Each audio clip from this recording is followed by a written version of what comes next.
Statement by Minister Chairman sir. Dr. Mansukh Mandavia. Chairman sir, कोविड-19 महामारी आज तक दुनिया के स्वास्थ्य और आजीविका को प्रभावित कर रही है। पिछले 3 वर्षों में वायरस की निरंतर बदलती प्रकृति ने वैश्विक स्वास्थ्य के लिए एक खतरा पैदा कर दिया है, जिसने लगभग हर देश को प्रभावित किया है। पिछले कई दिनों से पूरी दुनिया में कोविड-19 के केसों में वृद्धि दर्ज की जा रही है, लेकिन पिछले 1 साल से भारत में कोविड केसों में सतत कमी दर्ज होती दिख रही है। वर्तमान में प्रत्येक दिन औसतन 153 कोविड के नए केस पूरे देश में दर्ज हो रहे हैं, जिसके सामने पूरी दुनिया में प्रतिदिन 5.87 लाख कोविड के नए केस दर्ज हो रहे हैं। Japan, South Korea, USA, France, Greece, Italy जैसे देशों में कोविड-19 के केसों में और कोविड से मृत्यु की संख्या में सतत वृद्धि देखी जा रही है। पिछले कई दिनों से मीडिया में भी चीन में बड़ी तादाद में कोविड के केस और कोविड मृत्यु की खबरें छप रही है। माननीय प्रधानमंत्री जी के नेतृत्व में स्वास्थ्य एवं परिवार कल्याण मंत्रालय ने proactive, preemptive, whole of government and whole of society approach के साथ शुरू से ही कोविड-19 महामारी का मैनेजमेंट किया है और इनके बहुत अच्छे परिणाम भी हमें मिले हैं। तकनीकी सहायता के अलावा भारत सरकार ने नेशनल हेल्थ मिशन, राज्य आपदा प्रतिक्रिया कोष, इमरजेंसी कोविड रिस्पांस पैकेज और प्रधानमंत्री Ayushman Bharat health infrastructure mission इत्यादि से राज्यों को वित्तीय सहायता प्रदान करके राज्यों को कोविड के खिलाफ लड़ाई के उनके प्रयासों में लगातार सहायता प्रदान की है। केंद्र सरकार और राज्य सरकारों ने साथ मिलकर 220.2 करोड़ कोविड वैक्सीन के टीके लगाकर कीर्तिमान रचा है, जिसमें पात्रता वाले 90% आबादी को दोनों टीके लग चुके हैं और 22.35 करोड़ आबादी को प्रिकॉशन डोज भी दिया जा चुका है। कोविड-19 के नियमन में चल रहे लगातार प्रयत्नों के अंतर्गत और विश्व में बढ़ रहे कोविड के केसों को देखते हुए केंद्रीय स्वास्थ्य मंत्रालय वैश्विक स्थिति पर नजर रख रहा है। कोविड-19 के बदलते वेरिएंट से सार्वजनिक स्वास्थ्य के सामने जो चुनौतियां पैदा हो रही है, उस पर सरकार सतत कदम उठा रही है। राज्यों को भी स्थानीय स्तर पर सामुदायिक निगरानी बढ़ाने के लिए और कोविड को नियंत्रित करने के लिए सलाह दी जा रही है।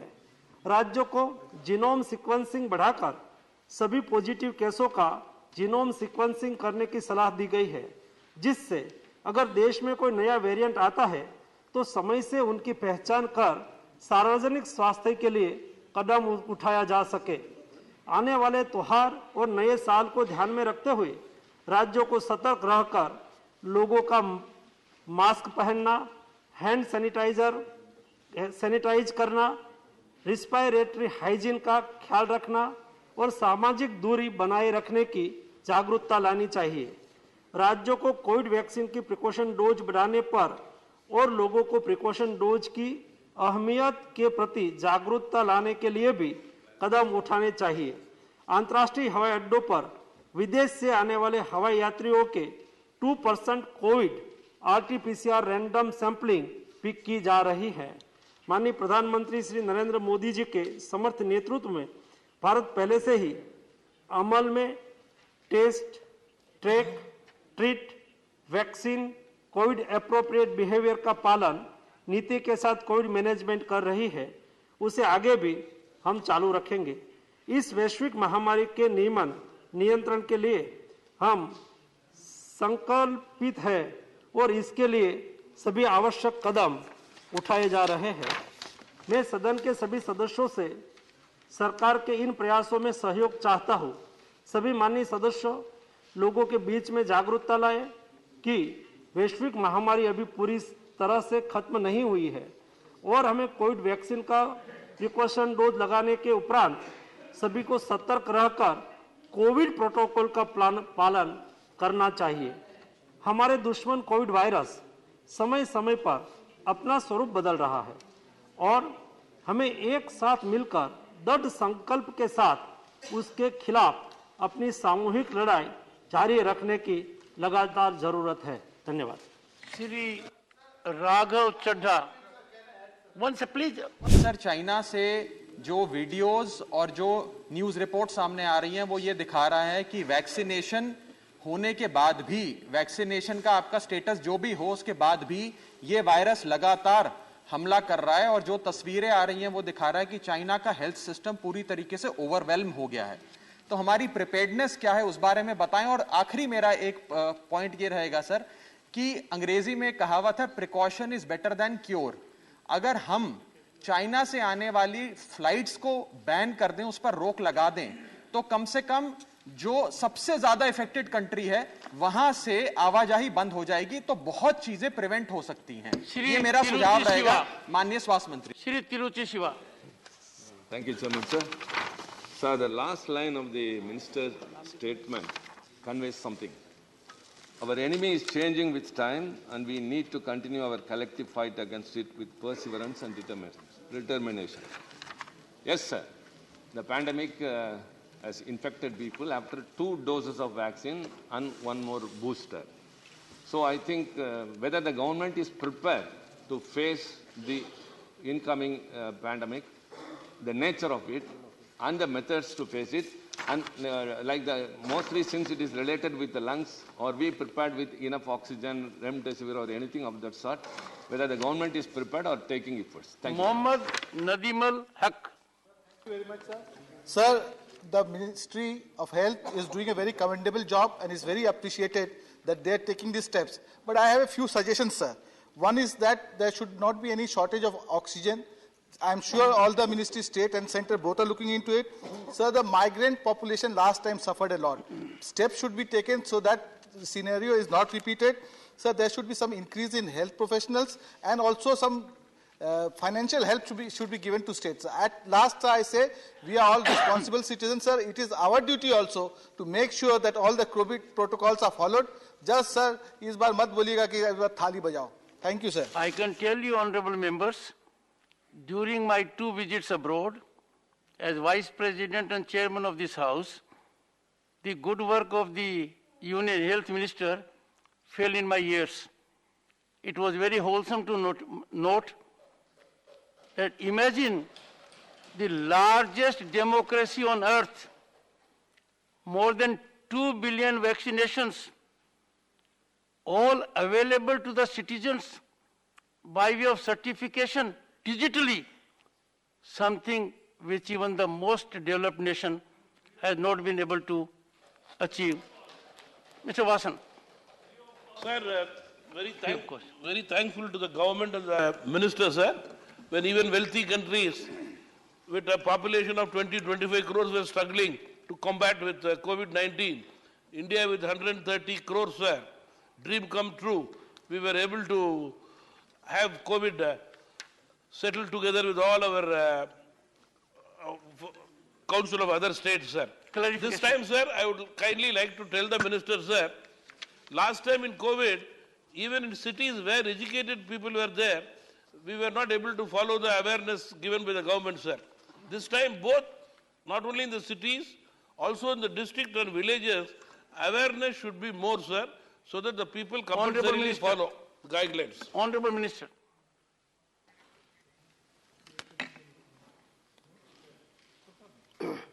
माननीय चेयरमैन साहब, जो मैंने स्टेटमेंट दिया उसके पार क्लैरिफिकेशन पूछते हुए हमारे चड्ढा जी ने कहा कि जो चाइना में जिस तरह से मीडिया न्यूज़ बन रही है और जिस तरह से वहाँ बीमारी फैल रही है, उसको देखते हुए चाइना से जो भी फ्लाइट आती है उसको टेस्टिंग करना चाहिए।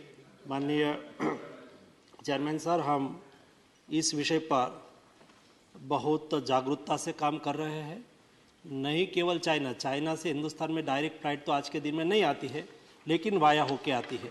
लेकिन जैसा दुनिया में केस बढ़ने लगा, हमें बेस्ट कोविड मैनेजमेंट का भी एक अनुभव रहा पिछले 2 साल से, और कोविड के लिए क्या क्या प्रिकॉशन लेना चाहिए सारी दुनिया के साथ लगातार मैं एज ए हेल्थ मिनिस्टर बात कर रहा हूँ, WHO से बात कर रहा हूँ, तो उससे पता चलता है कि कौन सी दिशा में आगे बढ़ रहा है कोविड क्राइसिस। उसको देखते हुए जो भी प्रिकॉशन लेने की आवश्यकता है वो लेना हमने ऑलरेडी चालू कर दिया है। आज प्राइमरी स्टेज पर कोई भी यहाँ ट्रैवलर आते हैं, नहीं केवल चाइना, कहाँ से भी आते हो, तो भी हम 2% रैंडम सैंपलिंग करना चालू ऑलरेडी कर दिया है और आने वाले दिनों में उसको धीरे धीरे आगे बढ़ा के आवश्यकता के अनुसार कंपलसरी करना पड़े तो भी कंपलसरी करेंगे।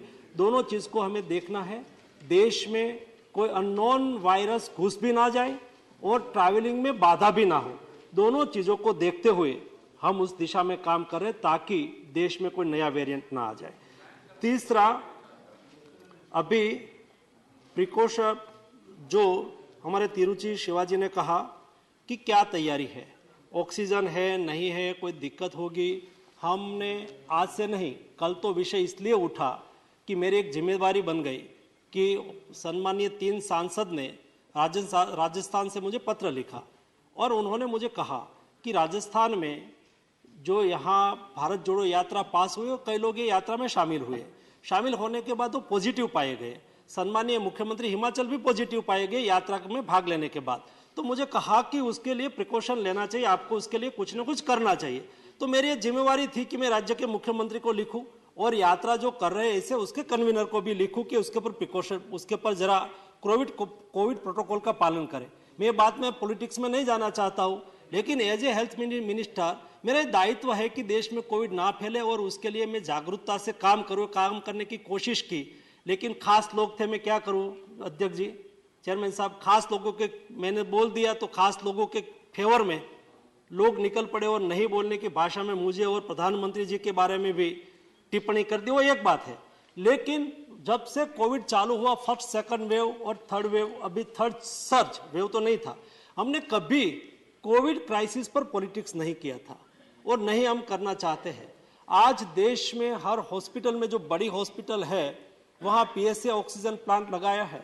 मैं रेगुलर मिनिस्ट्री से हर 15 दिन में रिव्यू करता हूं कि बंद तो नहीं हो गया है ना, चालू है ना, क्योंकि उसको चलाने के लिए भी बहुत बड़ा खर्च होता है और रिक्वायरमेंट हॉस्पिटल की कम होती है, तो अनलेस अनयूज पड़ा रहता है, तो समय पे हम उसका उपयोग कर पाए, इसलिए हमने रेगुलर उसका फॉलोअप भी लिया है। और उसके साथ फॉलोअप लेने के बाद मेरे संज्ञान में आया चेयरमैन सर कि ये प्लांट में चलाने में खर्च है, हॉस्पिटल की रिक्वायरमेंट कम है, तो क्या करें। तो मैंने कहा कि आप उसको PPP मोड से किसी को चलाना दे दो ताकि वहां से ऑक्सीजन उसमें से बनने वाला ऑक्सीजन का उपयोग करके दूसरी जगह पे भी वो बेचे और उसको अच्छी तरह से चलाए, ताकि हॉस्पिटल को आवश्यकता हो तब वो बंद ना हो। इसलिए ऑक्सीजन प्लांट भी सारा चालू है। देश में सभी अस्पताल में पर्याप्त मात्रा में मेडिसिन का भी हमने रिव्यू कर लिया है, मेडिसिन प्रोडक्शन का भी हमने रिव्यू कर लिया है। आज दुनिया में मेडिसिन की क्राइसिस होने लगी है, तो हम तो वसुधैव कुटुंबकम की भावना से काम करने वाले लोग हैं। हम तो हमारे घर के द्वार पर लाभ शुभ लिखते हैं, हम केवल लाभ की बात करने वाले लोग नहीं हैं। जब लास्ट दुनिया में मेडिसिन की क्राइसिस हुई थी तब प्रधानमंत्री जी ने मुझे निर्देश दिया था कि नहीं केवल भारत की रिक्वायरमेंट को पूरी करना है लेकिन दुनिया को भी मदद करना है। 150 कंट्री में हमने मेडिसिन सप्लाई की थी। और चेयरमैन साहब, केवल मेडिसिन सप्लाई की ऐसा नहीं, क्राइसिस थी तो हम प्राइस भी बढ़ा सकते थे। दुनिया आज हिंदुस्तान की वाहवाही इसलिए कर रही है, ऐसी स्थिति में इंडिया ने प्राइस नहीं बढ़ाया और सस्ती मेडिसिन दी। दूसरा, उस वक्त हमने भी कई कंट्री से कई चीजें इंपोर्ट की थी और वो कई बार पुरियस भी पाई गई। 150 कंट्री में से कोई भी कंट्री की शिकायत नहीं आई कि इंडिया से आई हुई कोई भी मेडिसिन पुरियस हो। ये 2 काम हमने करके दुनिया को दिखाया और आज हम तैयार हैं हमारे देश की मेडिसिन की रिक्वायरमेंट पूरी करें। आज हम तैयार हैं देश की वैक्सीन की रिक्वायरमेंट पूरी करें और आज हम तैयार हैं आने वाले दिनों में, आज एक्सपर्ट कमेटी ने उसको अनुमोदित कर दिया है नेशनल वैक्सीन को, वो भी आ जाएगा। तो उसमें कोई इंजेक्शन लेना नहीं है, नोज में ड्रॉप डाल देना है, आप सिक्योर हो गए। ये भी भारतीय साइंटिस्ट लोगों ने विकसित कर दिया है, ये हमारे साइंटिस्ट की उपलब्धि है। कहने का मतलब ये है कि कोविड के सामने लड़ने के लिए पूरी तैयारी हमने की है, लेकिन भी ये वायरस बार बार म्यूटेट होता रहता है, अपना स्वरूप बदलता रहता है। हम सब लोगों की जिम्मेवारी, हम नहीं कहते कि हमने ही सब कुछ कर दिया, हम कहते हैं कि सब लोगों ने साथ में मिलकर किया है और आने वाले दिनों में भी एक क्राइसिस आगे बढ़े तो सारा देश एक होके फर्स्ट और सेकंड वेव का जैसा सामना किया है वैसा सामना कर सके, इसलिए पूरी तैयारी भारत की सरकार की ओर से हमने कर लिया है। Honorable members,